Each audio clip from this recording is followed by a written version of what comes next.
Welcome, Mindsetters. It is a Wednesday. I'm here again, Looney, and we're chilling with Cheryl today. How are you doing, Cheryl? Oh, well in you, Looney. I'm great, thanks. Grade 10s. We're doing... What are we doing, Cheryl? We are doing bones and joints today. Bones and joints. Life sciences students, I hope you guys are excited just as I am. Got some great stuff in studio today, but that's a little secret that I have because you guys can't see what I see. So Cheryl's going to be taking you guys through the whole lesson. Don't forget to hit us up on Twitter. Our handle is @LearnExtra. Our Facebook page is facebook.com/LearnExtra. Remember, you can download all the show notes, the videos, the schedules, DVDs if you want to order DVDs or books and all of that. Get information on our page. It is learnextra.co.za/live. We do have some more exciting stuff happening throughout the whole show, so do stay tuned, guys, and don't go anywhere because we've got great stuff coming up. So Cheryl, let's take it away. Thank you, Looney. Welcome, everybody. Tonight we're going to be looking at you're busy with the skeleton, so I'm sure you have covered all the different kinds of bones, the different names of all the bones, and now we're actually going to look at the structure of those bones today. We're going to start off, as you can see, of what we're going to look at. We're going to look at the structure of a long bone. I have an example here, and we're going to show you all the different characteristics.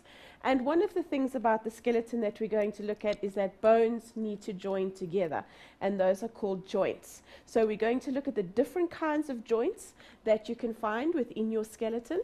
And we also know that the skeleton not only is responsible for protection, but it's also responsible for movement. So the bones themselves can't move, but the muscles definitely can.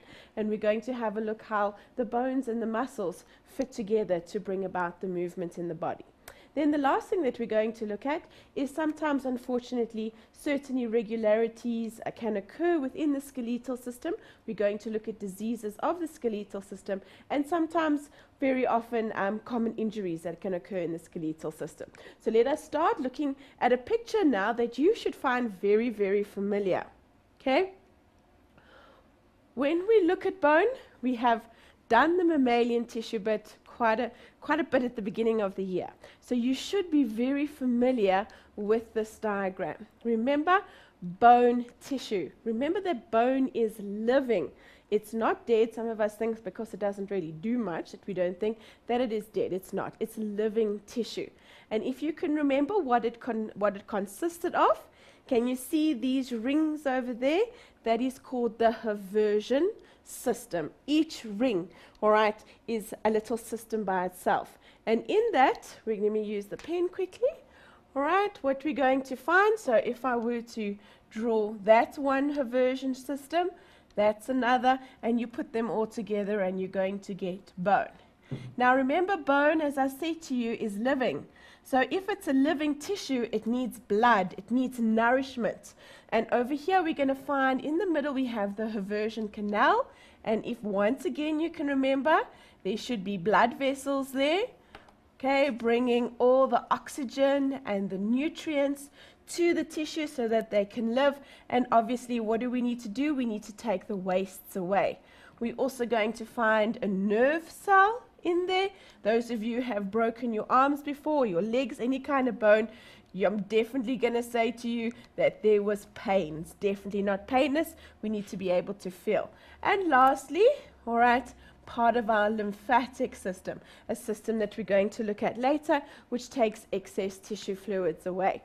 Okay, now remember, if we have a look here, quick little lesson, it's made up of concentric lamellae.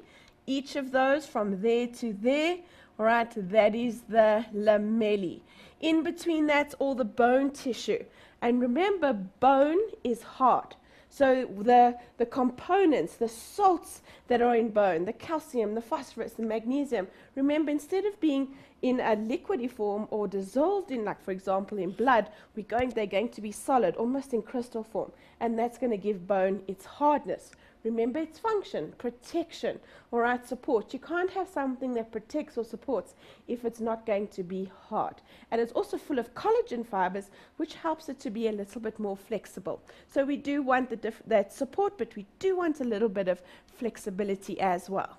Then, as I say to you, all right, because it's hard, these white little streaks are very, very, very, very predominant here. Those are called canaliculi. And remember, they are little channels. If we need to nourish the bone. If it's hard, we can't get everything through. So we have these little channels, and what they're going to do, all the blood and everything is going to filter through it, so our tissue is nice and healthy. Now remember, bone needs to constantly renew itself, replace itself. If we break it, obviously to heal.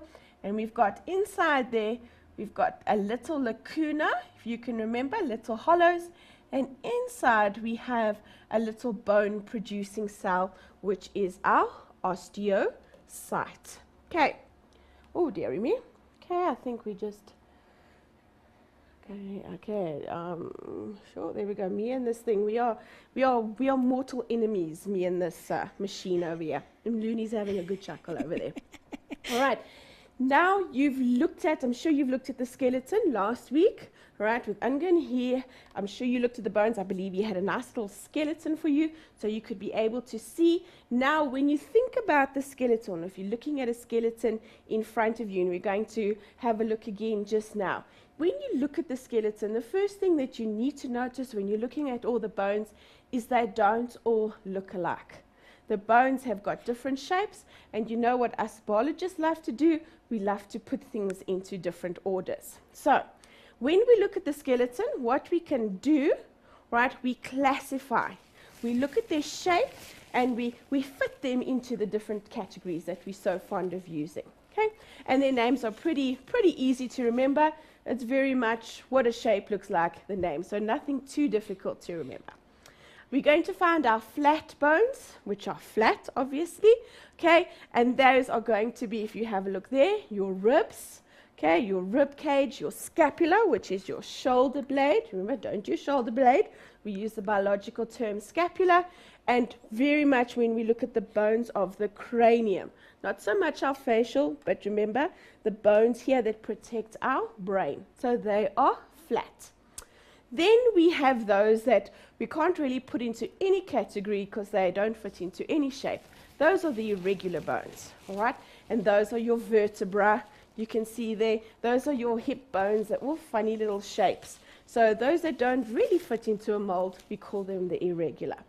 Then the last two, right, are the simple ones, the short bones and the long bones. And it's the long bones today that we're actually going to concentrate on. Our short bones, all right, carpals, our carpals, right, are our wrists. And what always, okay, mirrors the wrist, our tarsals, our ankles. Okay, those are short bones. And also what we're going to find, our phalanges. All right, can also be short bones. And what mirrors our phalanges in our hands? Our phalanges in our feet, what we call our toes. So our fingers and toes are also short bones.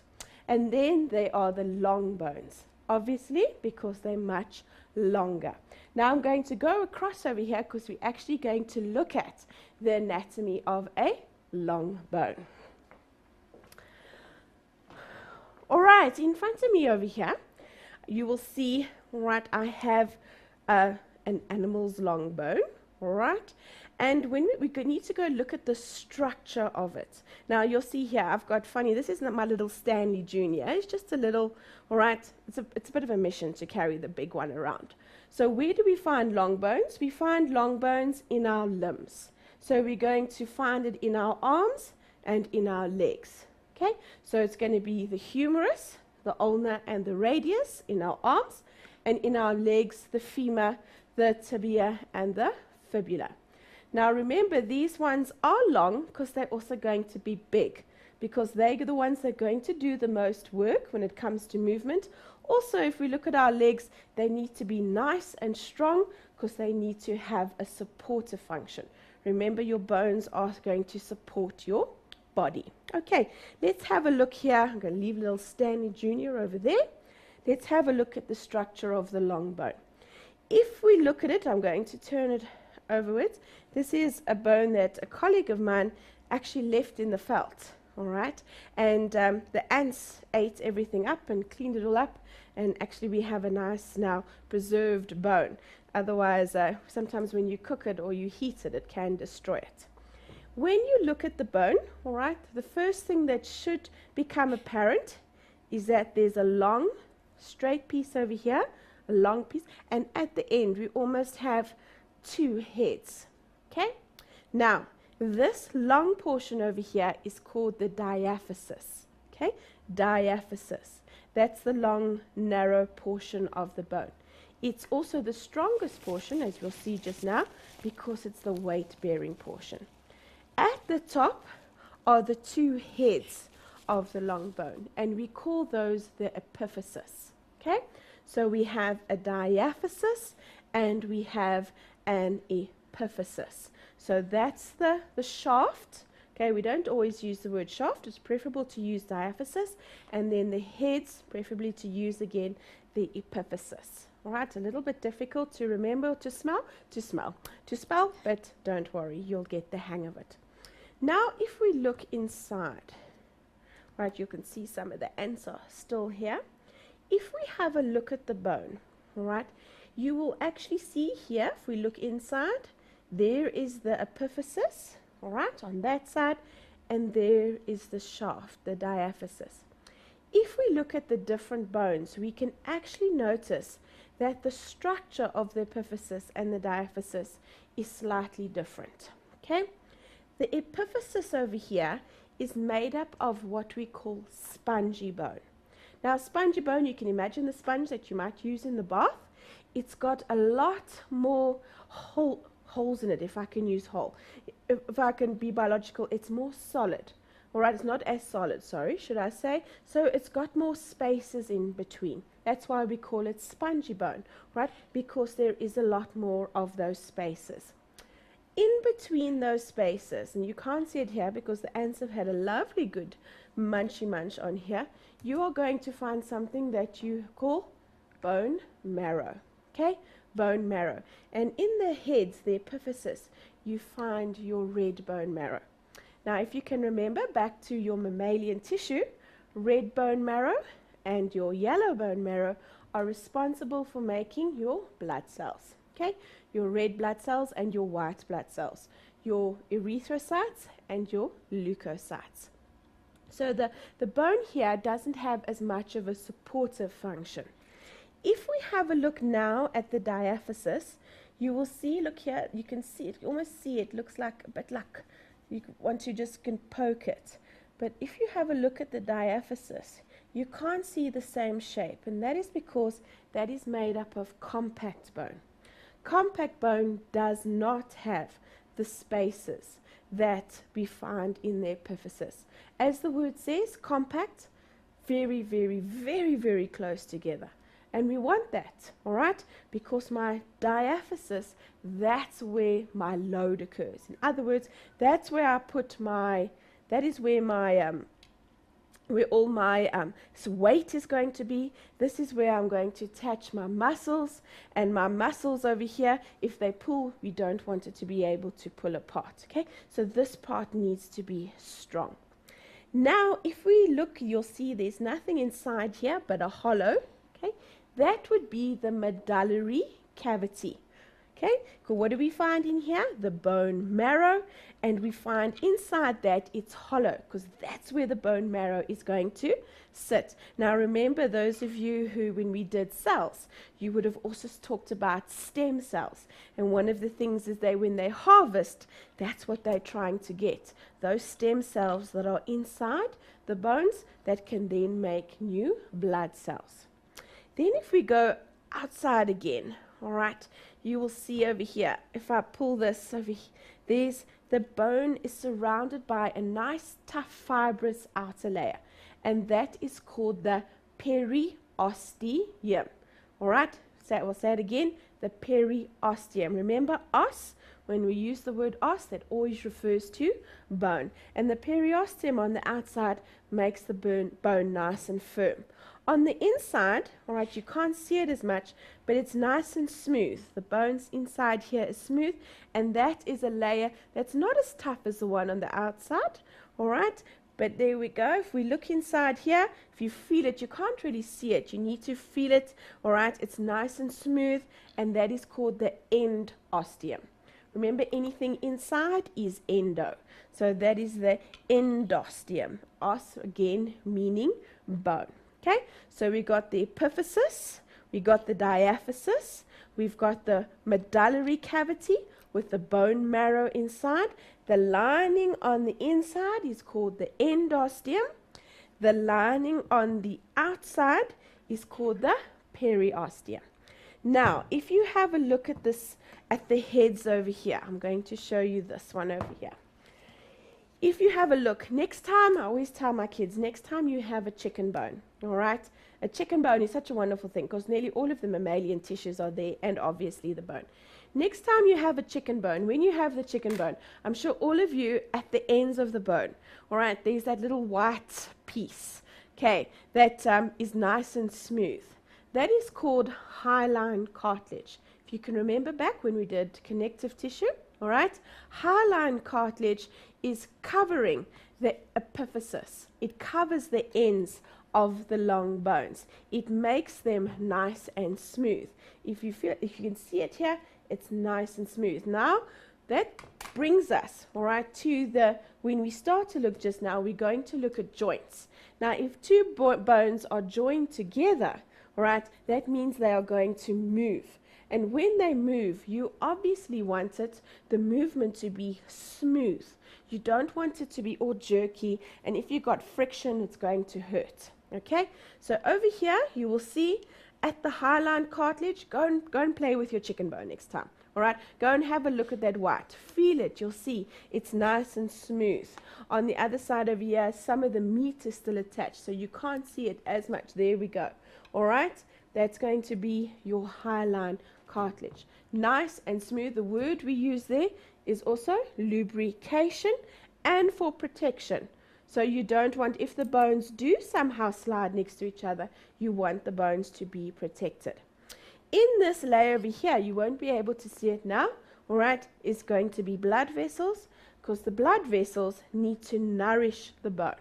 Okay, so if we have to look again, epiphysis, diaphysis, the bone marrow inside the medullary cavity, the endosteum inside, the periosteum on the outside, and what we usually find, the word that people sometimes use is you might use the word articular cartilage.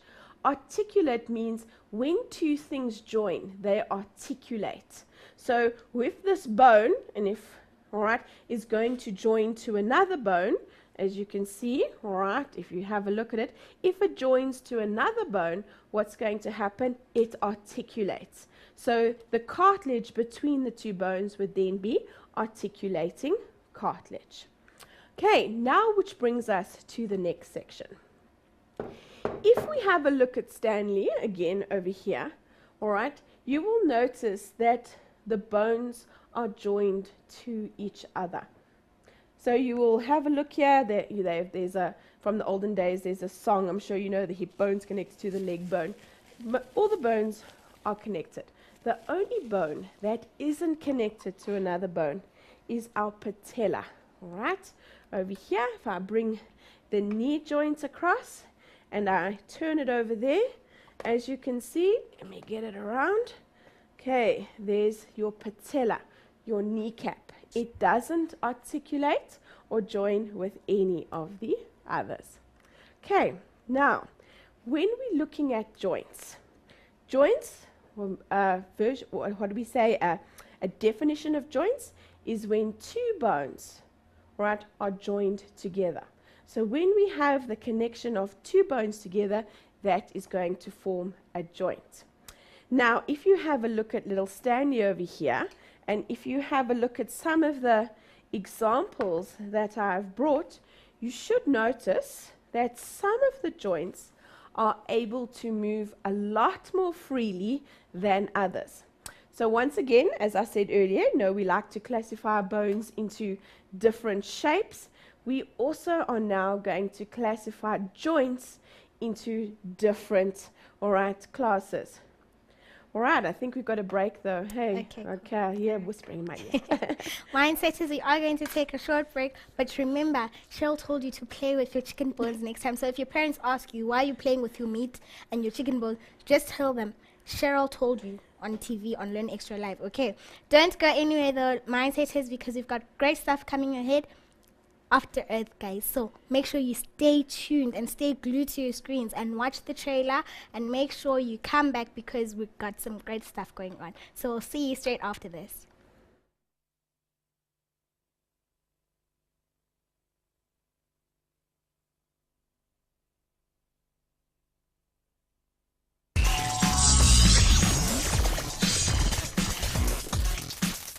Welcome back, Mindsetters. Like I said, we have the After Earth competition going on. These are the prizes that we're giving away, guys. Let me just show you. So we've got a great After Earth t-shirt. It's part of the goodie bag. So we've got a great After Earth t-shirt that you can win. We've got the notebook. We've got the sweatband that you can wear while you're jogging, you know. Then you've got some sweat there. You can just wipe yourself and then jog again. And it's also got a pouch, guys, like a little zip thing that goes on here, so you can put in like your money and everything else. We also have this cool pen, guys. This pen, it's too awesome. When you press it, you know, when you click a pen to write, when you click this one, it goes blue. Like, who has ever seen a pen that just lights up blue? Like, who has ever, guys, in your life, who has ever seen a pen that does that? So guys, all you need to do is go on to learnextra.co.za/afterearth. I will give you the code word later on during the show. I will also give you the winner later on during the show, but all you need to do right now is just imagine all these prizes being yours, guys. And I'll post the code word onto Facebook. I'll tell you the winner later on. But remember, guys, you can win 2 tickets as well. So you win 2 tickets and you win these great prizes that are in your goodie bag. So make sure you do that, guys. Learn extra @0.za/afterearth. I'll post the code word and I'll tell you the code word straight after a very short break. But guys, we're not going to go to a break. We're going to go straight back to Cheryl's going to tell you all about these bones. I've been learning so much. I never did life sciences at school, guys. So hearing all these words like your ribs and your hip bones and your whatevers, and it's just too exciting, guys. And seeing this stuff is too exciting. So make sure you stay tuned and go to Cheryl. Now we know why she's called Looney. All of us here want the pen that lights up. It's a cool. All right, now carrying on from our structure of the long bone, we were looking at joints. And as we said, a joint, the definition of a joint is when 2 or more bones are joined together, right, by some kind of connective tissue. Now, as I said, that we like to classify joints into different categories. And we do that according to the movement that they allow. Okay, so let us start with the first one. I'm going to bring old Stanley here. All right, you won't see it too clearly, but I'm sure you can remember. Our first joints are immovable. They cannot move. They are bound very tightly together, all right, by tough, thick, fibrous connective tissue, because when, say, for example, we're looking at the skull, you know, when the baby comes out of, all right, the uterus, and its head needs to be able to, the bones of the skull need to be able to fold in so it can come out of the birth canal. So, and only later, after it, all right, couple of months, almost to a year, and that those bones then need to start to fuse. And we need to have something that can't move, because the most important thing is that our skull is there to protect our brain. So that is called a fibrous joint. Okay, the first one, immovable. That is called by fibrous joint. It cannot move, right? And that's the sutures of the skull. Remember, when you look at the skull, it almost looks like you've taken like a sewing kit and sewed them together. We don't want them to move. We don't want our brain to move around in there. Our second joint, so now you should be able to guess. Our second joint is joints that are able to move slightly. So, although they are quite stable, right, they allow slight amount of movement when necessary, but they still are not freely movable. You will see in front of me over here, I have the vertebral column, and when we look at the vertebral column, each of the bones is separated by cartilage, cartilaginous joints, all right? Fibrous joints, immovable, cartilaginous joints. So these are our intervertebral discs. And it's these discs, all right, that allows the vertebral column to have slight movement We do need to have some kind of flexibility when it comes right to our vertebral column, but we also need to have, right, if you think of them, they also shock absorption, all right? They're there to protect the bones. Anybody who's had a slipped disc or a herniated disc is when this intervertebral disc, part of it kind of pops out, right? But we're not going to talk about that now. So our intervertebral disc, and also if we have a look at Stanley again, you won't see it too clearly, but between the hip bones, all right? Remember that we have two hip bones and they are articulate, they join in the front by the pubic symphysis, okay? So not a lot of a movement, but you need slight movement, especially during childbirth, etc., where you need the hips to be able to have some kind of give. Which leads us then to our last joint. So we've had, all right, we've had our skull, the sutures, the immovable ones, okay, fibrous joints. We had our cartilaginous joints, where slight movement was permitted, which then brings us to what we call our synovial joints. And I'm going to do the structure of a synovial joint just now on the board with you, but I want to just show you, right, the different types of synovial joints that you can get. A synovial joint, there we go, if I move my knee, if I move the elbow joint, okay, and if I move the hip joint, what you should have noticed is they all did exactly that. They moved. So my synovial joints are joints that are able to move. Okay? They are what we call freely movable joints. And as I said just now, I'm going to look at the structure for you.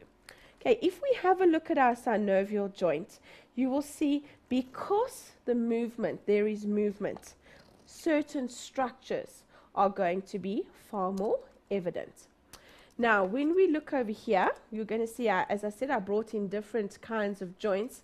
Once again, we also classify synovial joints into what the different movement allows in that particular section as well. So we have synovial means freely movable joint, and then we've got different kinds of joints within that classification. The one that is the most freely movable is what we call the ball and socket joint. If you have a look, the hip, all right, the hip has got a socket, which is almost like a groove. And into that, all right, if we have a look over there, you'll see my epiphysis again. It's a head, it's a knob. So if I've got a groove and then I've got a socket that moves inside there, I am then able, ball, socket joint, it is then able to rotate and actually give me quite a lot of movement. A lot more if I had to move my arm around like that. All right, my shoulder joint is also ball and socket joint, gives me a large range of movement. So if my shoulder can do that, obviously my hip, not all of us are that flexible, but my hip would also be. Our next joint is our hinge. The hinge is just exactly like the door hinge. A door can do one thing. It can open or close. That's it. That's exactly what my knee and my elbow can do. If we have a look over here, okay, it can extend or it can flex. So if I were to do this, there we go, straighten my arm, bend my arm, straighten my arm. This moving around like that, that's not my elbow doing the work. That's my shoulder doing the work. All right? The same goes for my knee. Okay? My knee can bend my leg or it can straighten my leg. It can't twist it all around. If you have a look at all these little plastic things going around, we're going to look at that just now as well. Those are ligaments. And if we twist it, we can actually tear it. And those are where we get torn ligaments and sprains and those kind of things. So when we look at our joint, hinge joint, ball and socket joint, there are another two that we're going to look at. We're going to look at the head, where at the skull, at the bottom of the skull, our very first vertebral column, what do we find? The atlas and the axis. And remember, when you did it last week, they fit into each other, all right? The odontoid peg fits into the atlas and it can rotate, and that helps me, all right, to roll my head, to pivot, right, to turn around in a circle. The last one is it's a bit difficult to explain because it's something that's very, very slight, and that is what we call a gliding joint. And the bones of the wrist do that. They slowly, just slightly glide past each other. So when I rotate, even though it looks like I'm rotating, the bones don't actually rotate, right? They slide next to each other. I want you to keep this in mind because I'm going to come back to the knee structure just now. Let's go and have a look at the structures of a synovial joint. Okay, there we go. Again, if we just double check the immovable joints, there's my skull, all right? There's the slightly movable, there's my pubic symphysis, there's my intervertebral discs, and then finally my synovial joint. Now there we go. You need to be able to draw one of these. Now if we have a look at the synovial joint, the one thing you must keep in mind is that the bone now can move, all right?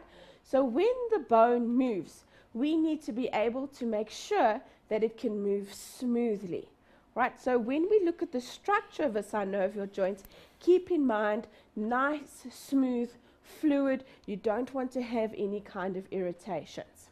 So let's have a look at the synovial. First thing, the most obvious part, all right, is that we've got two bones, because that's what a joint is.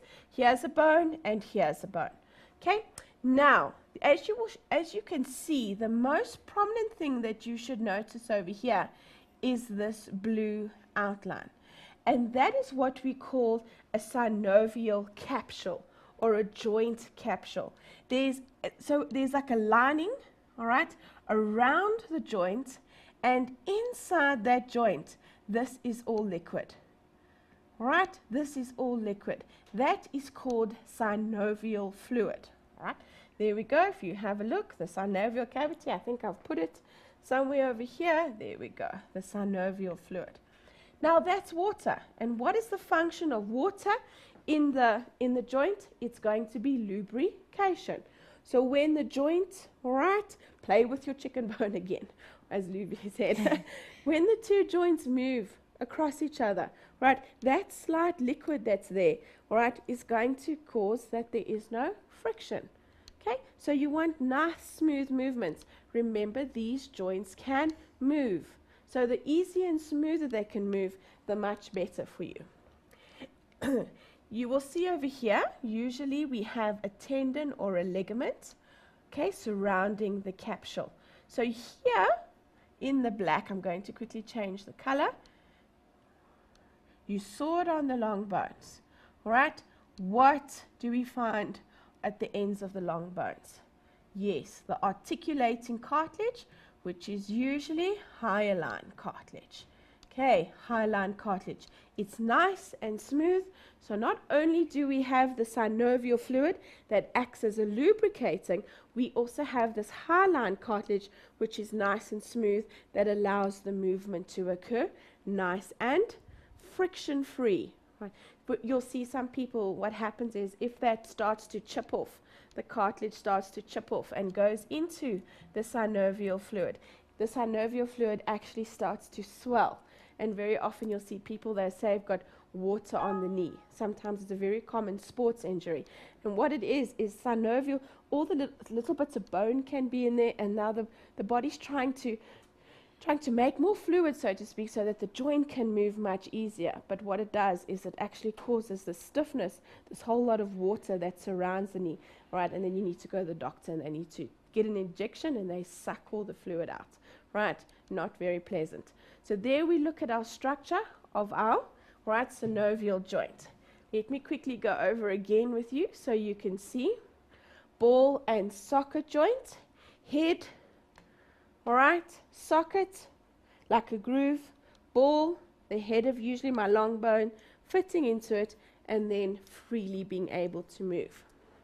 The second one, my hinge joint, there's my elbow, all right, flexing and extending, or my knee, all right, saying flex and extend. If I move my knee out like that, I'm not using my knee joints, I'm using my hip joints. Okay, then the ones that, the pivot, that diagram, remember the atlas and the axis, the C1 and the C2. The atlas has a nice big, all right, round vertebral, all right, hollow for the vertebral column, and it has a nice big place for the odontoid peg. Remember our second one, the axis, had this like little knob at the top. It fits into it, right, and then it can pivot. Pivot is to, all right, to turn around on its axis. Sorry.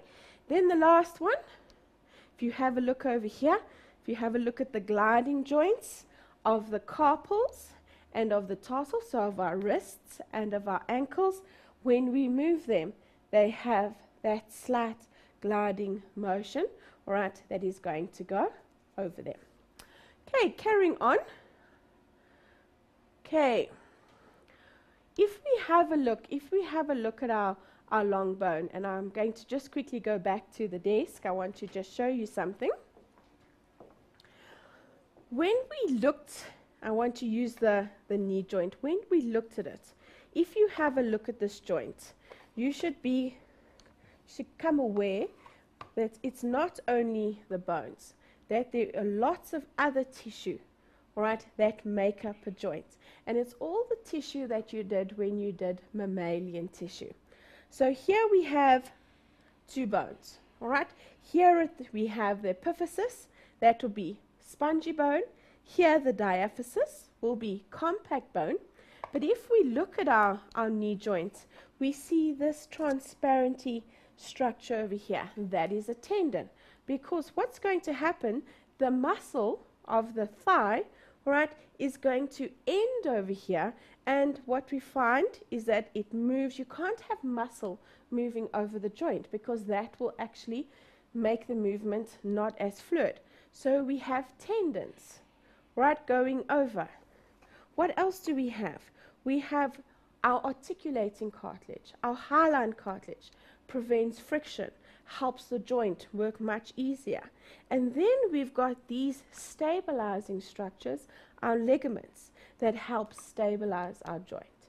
So when we look at our bones, we're not only actually looking at the bone itself, but when we look at the joints, there are so many other tissues that also make up, all right, the composition of our joints. Are we ready for a break yet? All right. Because I can feel my throat is getting so dry here. Okay, you can take a short break. Mindset is, like I said, your code word for today is region. So grade 10s, make sure you go on to learnextra.co.za/after earth and enter in your code word region. That is the grade 10 code word for today. I will post it on Facebook and tell you a little more about it straight after the break, so don't go anywhere, guys.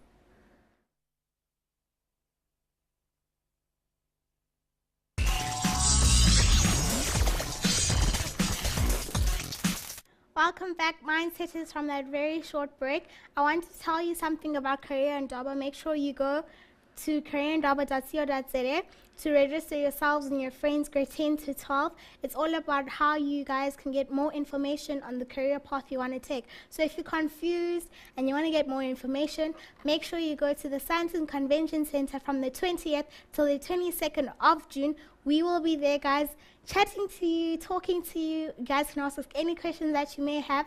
I will be there, Abram will be there, Indy, and all your favorite Mindset Learn presenters will be there. So make sure you hop on over to careerindaba.co.za to get more information about how to register. Remember, guys, it is for free, so encourage all your friends, grade 10 to 12, encourage all your friends to register for free and go to the Santon Convention Center from the 20th till the 22nd of June. I will post all the information on Facebook. Thank you so much for posting, guys, and just talking to us and telling us how much you enjoy the show. I'll ask Cheryl some questions throughout the show, like later on, but right now let's take it back to Cheryl and continue with the lesson. Thank you, Leni. Okay, carrying on with what we were just busy with, we have covered the part where we said we looked at the different joints, we looked at the structure of the long bone, but remember, bones overcome resistance. I'm sure all of you in technology, you learned about levers, okay, and in our body, our bones are our levers of the body. They enable us to overcome these heavy loads, right? And our load is actually our skeleton because it doesn't move. So what needs to move the skeleton is going to be our muscles. Now, if once again you go back to mammalian tissue, you see when all these little things come back to you, we don't all learn these little boxes. Okay, so you need to go back to mammalian tissue and revise. What did we do? We looked at skeletal muscle, we looked at smooth muscle, and we looked at cardiac muscle. So when it comes to the skeleton, we are going to look at striated or skeletal muscle. Now, on the board over here, I have, all right, a picture of a muscle for you. You need to be able to label the muscle as a whole and to have a look at its active structure, which is the myofibril. If we have a look at our muscle, remember I said to you just now, it's when it comes to the skeleton and the joint, it's just not the bones. Here is our bone. It only plays a small part in bringing about the movement.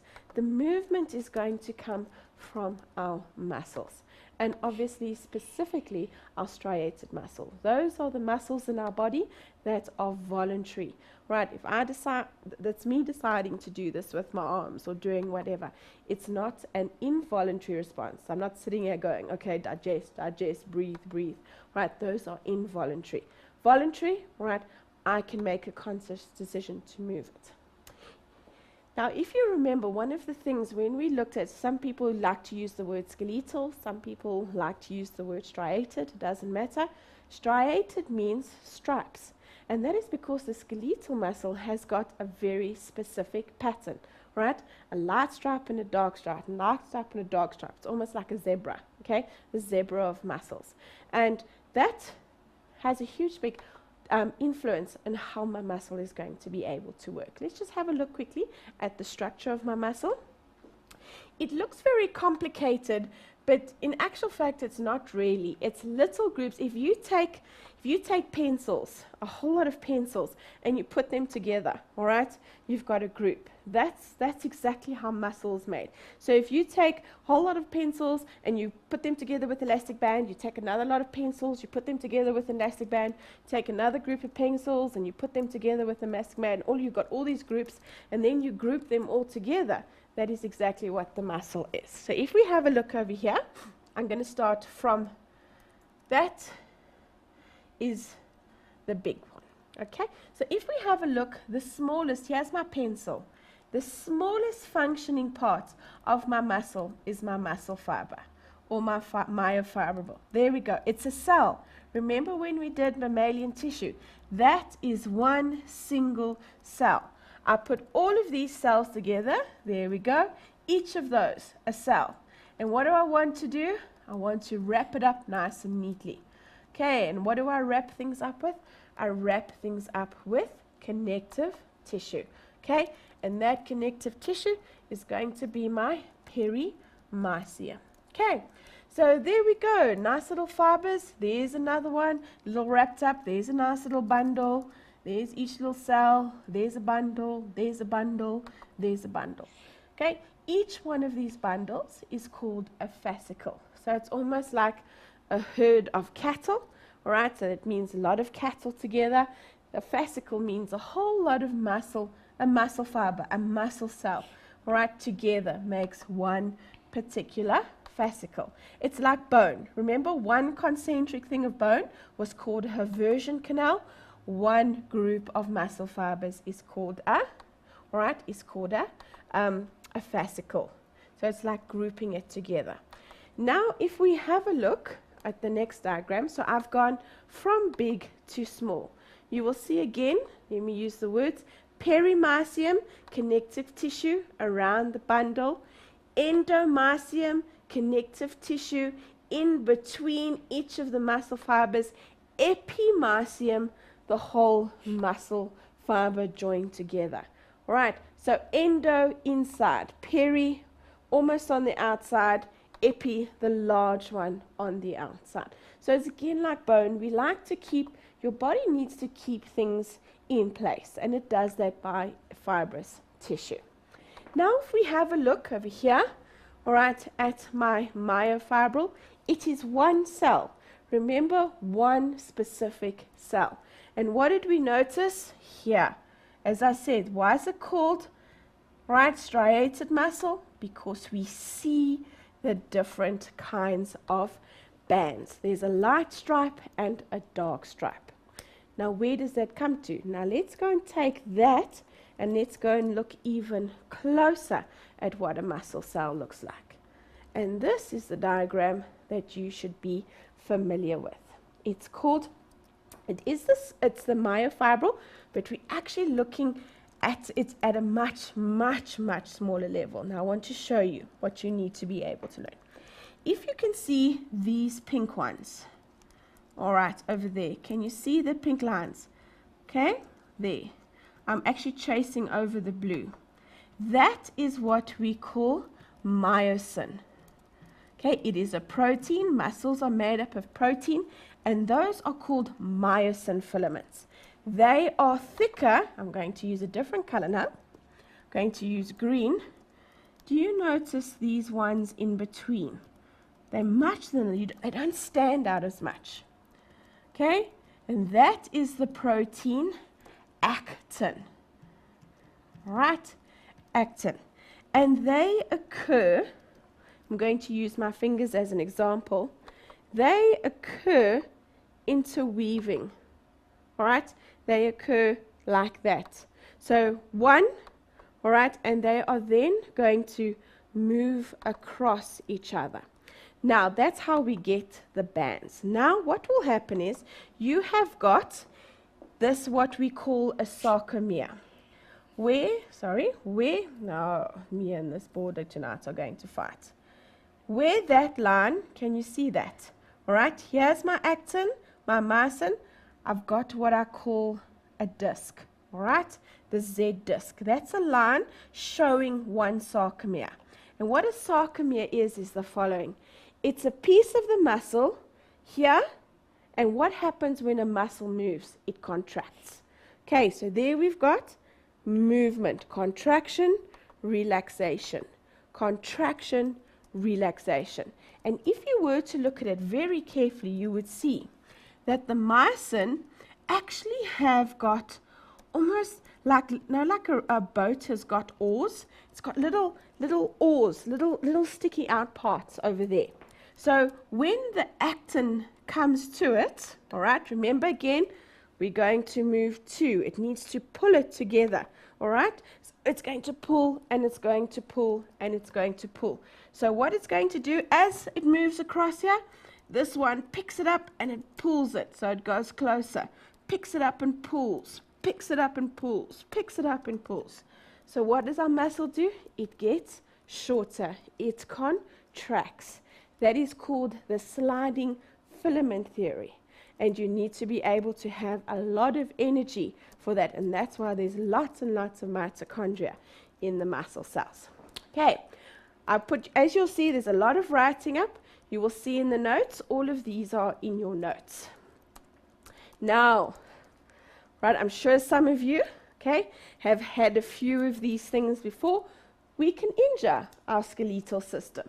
We can sprain it. Those of you who've sprained your ankle, if you've stepped wrong, swelling, you can strain it. It's not as bad as a sprain, all right? It's a little bit sore, but it's a little bit tightness in the joints, but you can still work. Oh, cramps, okay. So maybe because of our diet, we don't have enough calcium, all right? Or we don't have enough salt, sodium, or we don't have proper magnesium, or our bananas, etc. And the muscles, the nerve cell to the muscle doesn't work properly, and we have a little bit of cramping. Okay, dislocations. Those of you, especially rugby players, all right, what happens is the whole joint comes out of place. The two bones that meet, all right, they come out of place with each other. And those of you, a fracture, all right, is where we have broken. Have a look over there. I've got put 2 x-rays in. Look at this dislocation. This, the head of the humerus, way out of the socket where it's supposed to be in. Okay, and this looks very sore. You can have a look over here. There's the bone, and it's broken. So it's a fracture. Okay, diseases, if you have a look, at the diseases. I know my time is almost up, so I'm going to just quickly show you. Rickets, right? Especially in children, when they don't have, their body can't absorb calcium, so they're shorted of vitamin D. Our next one, right? Osteoporosis is especially in ladies when menopause hits, the body needs calcium, and takes it out, and all of a sudden, what do we see? Our bones become soft, and I have to stop. Right, Setters, it's been an awesome show, guys. I hope you guys are just as excited as I am about After Earth and Korea and Daba. I'd just like to congratulate Marilee Muller. You have won yourself 2 tickets to go see After Earth, as well as all these prizes in the goodie bag. So congratulations to you. And Mindsetters, we will see you next time. But for now, it's a goodbye for us. Everything of the best for your exams. We'll see you guys. Bye.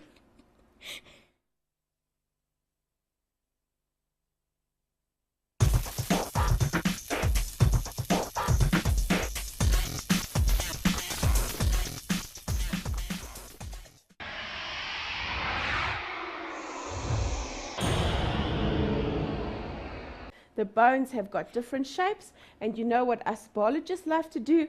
We love to put things into different orders. So, when we look at the skeleton, what we can do, right, we classify. We look at their shape, and we fit them into the different categories that we're so fond of using. Okay? And their names are pretty easy to remember. It's very much what a shape looks like, the name, so nothing too difficult to remember. We're going to find our flat bones, which are flat, obviously, okay? And those are going to be, if you have a look there, your ribs, okay? Your rib cage, your scapula, which is your shoulder blade. Remember, don't use shoulder blade. We use the biological term scapula. And very much when we look at the bones of the cranium, not so much our facial, but remember, the bones here that protect our brain. So they are flat. Then we have those that we can't really put into any category because they don't fit into any shape. Those are the irregular bones, all right? And those are your vertebra. You can see there, those are your hip bones that are all funny little shapes. So those that don't really fit into a mold, we call them the irregular. Then the last two, right, are the simple ones, the short bones and the long bones. And it's the long bones today that we're actually going to concentrate on. Our short bones, all right, our carpals, right, are our wrists, and what always, okay, mirrors the wrist, our tarsals, our ankles, okay, those are short bones. And also what we're going to, so we do want that support, but we do want a little bit of flexibility as well. Then as I say to you, all right, because it's hard, these white little streaks are very predominant here. Those are called canaliculi. And remember, they are little channels. If we need to nourish the bone, if it's hard, we can't get everything through. So we have these little channels, and what they're going to do, all the blood and everything is going to filter through it, so our tissue is nice and healthy. Now remember, bone needs to constantly renew itself, replace itself. If we break it, obviously to heal. And we've got inside there, we've got a little lacuna, if you can remember, little hollows. And inside we have a little bone producing cell, which is our osteocyte. Okay. Oh, dearie me. Okay, I think we just... Okay, sure, there we go. Me and this thing, we are mortal enemies, me and this machine over here. And Looney's having a good chuckle over there. All right, now I'm sure you've looked at the skeleton last week, right, with Ungan here. I'm sure you looked at the bones. I believe you had a nice little skeleton for you, so you could be able to see. Now, when you think about the skeleton, if you're looking at a skeleton in front of you, and we're going to have a look again just now, when you look at the skeleton, the first thing that you need to notice when you're looking at all the bones is they don't all look alike. Is that bones need to join together, and those are called joints. So we're going to look at the different kinds of joints that you can find within your skeleton, And we also know that the skeleton not only is responsible for protection, but it's also responsible for movement. So the bones themselves can't move, but the muscles definitely can. And we're going to have a look how the bones and the muscles fit together to bring about the movement in the body. Then the last thing that we're going to look at is sometimes, unfortunately, certain irregularities can occur within the skeletal system. We're going to look at diseases of the skeletal system and sometimes, very often, common injuries that can occur in the skeletal system. So let us start looking at a picture now that you should find very, very familiar. Okay? When we look at bone, we have done the mammalian tissue bit quite a bit at the beginning of the year. So you should be very familiar with this diagram. Remember, bone tissue. Remember that bone is living. It's not dead. Some of us think because it doesn't really do much that we don't think that it is dead. It's not. It's living tissue. And if you can remember what it consisted of, can you see these rings over there? That is called the haversian system. Each ring, all right, is a little system by itself. And in that, let me use the pen quickly. All right, what we're going to find, so if I were to draw that one haversian system, that's another, and you put them all together and you're going to get bone.